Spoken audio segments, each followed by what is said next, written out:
వీటన్నిటిని అమ్మవారి చెత్త విచారం చేసినప్పుడు అలాగే అమ్మవారు కూడా కాలజ్ఞానాన్ని రచించడం జరిగింది. ఇవన్నీ కూడా విశేషంగా ప్రజలకి వెళ్ళి ఈరోజు ఏది ఏ విధంగా జరిగినా సరే అది ఏమంటున్నారు ప్రజలు ఎప్పుడో చెప్పాను స్వామివారి కాలజ్ఞాన విశేషాలు జరుగుతున్నాయి.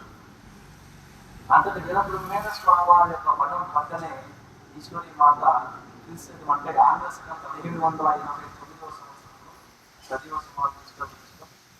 అమ్మవారు ఈ బలి ప్రపంచంలో ఉన్న సమయంలోనే సుమారు 1750వ సంవత్సరంలో ఆ స్వామివారి మఠం పక్కనే ఈశ్వరమ్మ వారి ప్రత్యక్షంగా ఒక మఠ నిర్మాణాన్ని ఏర్పాటు చేయడం నేటికంటే 2025వ సంవత్సరానికి సుమారు 275 సంవత్సరాల కాలం పూర్తయింది. ఎన్ని సంవత్సరాలు? 275 సంవత్సరాలు, దగ్గరగా 3 శతాబ్దాలు. ఈ 3 శతాబ్దాల కాలంలో అనేకమైనటువంటి కాల పరిస్థితులకు అది లోనై భిన్నమయ్యేటువంటి స్థితికి చేరుకోవడం జరిగింది.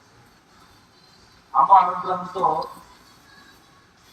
ఇటీవల ఆ యొక్క నిర్మాణాన్ని సవరణ చేయాలని అనుకుంటే ఆ ప్రయత్నం కాస్త సవరణ అన్నది ఇబ్బందికరంగా ఉంటుంది. ఇది పూర్తి పునరుద్ధరణ చేయడం ఉత్తమం అని మనకు ప్రత్యేకమైనటువంటి విషయం. సరే, ఈ పునరుద్ధరణ అనేటువంటిది మరలా మనం చేసేది కాదు, ఒక శాశ్వతమైనటువంటి. ఇప్పుడు సిమెంట్ అంటే ఇప్పుడున్నటువంటి మెటీరియల్ ప్రకారంగా ఒక 50 నుంచి 100 సంవత్సరాల కంటే ఎక్కువ కాలం వచ్చే పరిస్థితులు లేదు. ఒక శాశ్వతమైనటువంటి ప్రణాళిక ప్రయత్నం చేద్దాం అమ్మ అనుగ్రహంతో అని ఆ ప్రయత్నంలో భాగంగా అక్కడ ఉన్నటువంటి స్థానిక ఎమ్మెల్యేగా ఈ వారు కూడా మఠం మందుల వాస్తవులు గతంలో శ్రీగారి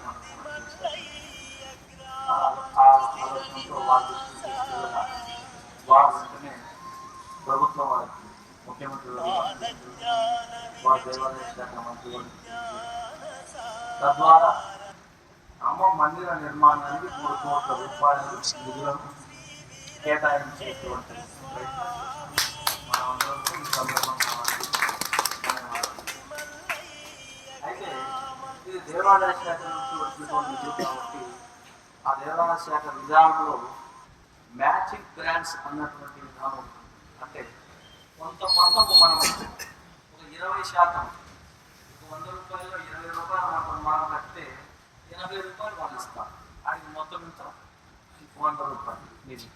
అలాగే ఇక్కడ 3 కోట్లు అన్నప్పుడు 3 కోట్లలో 20% అంటే మనకు 360 లక్షలు మనము నిధిని అక్కడ మన మఠం అకౌంట్లో చూపిస్తే వారు మిగిలిన 2 కోట్ల 40 లక్షల రూపాయలు మనతో మనకు నిధి సమర్పిస్తారు.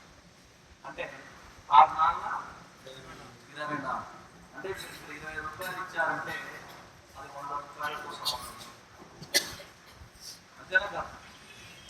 అలాగా ఈ యొక్క నిధి సమర్పణలో అంటే ఈశ్వరి మాత నూతన శిలామందిర పునర్నిర్మాణం నిమిత్తము ఈ అంశాన్ని భక్తుల దృష్టికి అందరికీ తీసుకెళ్ళి ఎలాగైతే మనం అయోధ్య రామ మందిర నిర్మాణంలో మనమందరం కూడా మన శక్త్యానుసారంగా మనం భాగస్వామ్యం అయ్యాము, అలాగా మనకు మూలమైనటువంటి ఈశ్వరి మాత సజీవ సమాధి నిష్ట వహించినటువంటి ఆ దివ్య మందిర నిర్మాణానికి కూడా మన వంతు మన తరంలో మన కళ్ళ ముందు జరిగేటువంటి ఆ యొక్క శిలా నిర్మాణానికి మనమందరం కూడా భాగస్వామ్యం అయ్యేటువంటి ఆ మహత్భాగ్యం దైవం ప్రసాదించింది.